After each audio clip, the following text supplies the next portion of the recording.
Да, по-хитър от себеподобните си. С течение на времето предачените му брадавици бяха закърнели, но не му и трябваха. Ксисар имаше друг начин да омае жертвите си.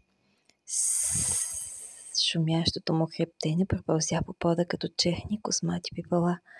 Опипа вените на въздуха, усети трептенето. Да, тя очакваше паежината, но паежина нямаше да има. Не и този път. Очакваше нещо много по-сладко, като игла в гръбнака, тънка, невидима, от която тече топла течност, плъзва нагоре, увива тила, втурва се по челюстта и слепоочията и я хвърля в онзи кърваво кашка в мрак. Полусън, полусмърт. Ксисар припълзя по-близо. Жертвата знаеше, че нещо идва, че вероятно е прекообразно. Започна да мята ръце, да се брани от въображаемата мрежа. Но поежина нямаше да има.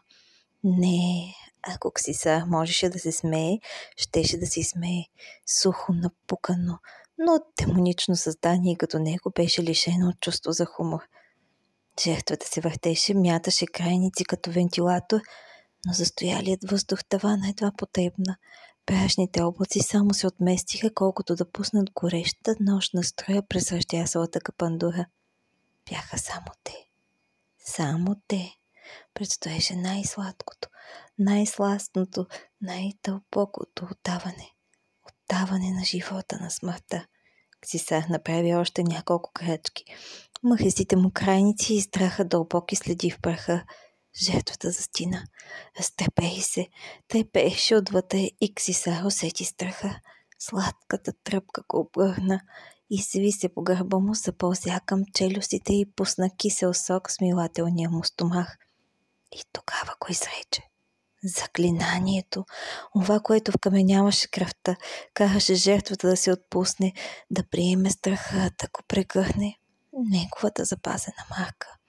Нещо, което оставяше белег в душата, още преди тя да отплава към отвъдното. Само, спокойно, без паника. Проклятието не излезе с глас. Пропълзя по трахеята му без звук.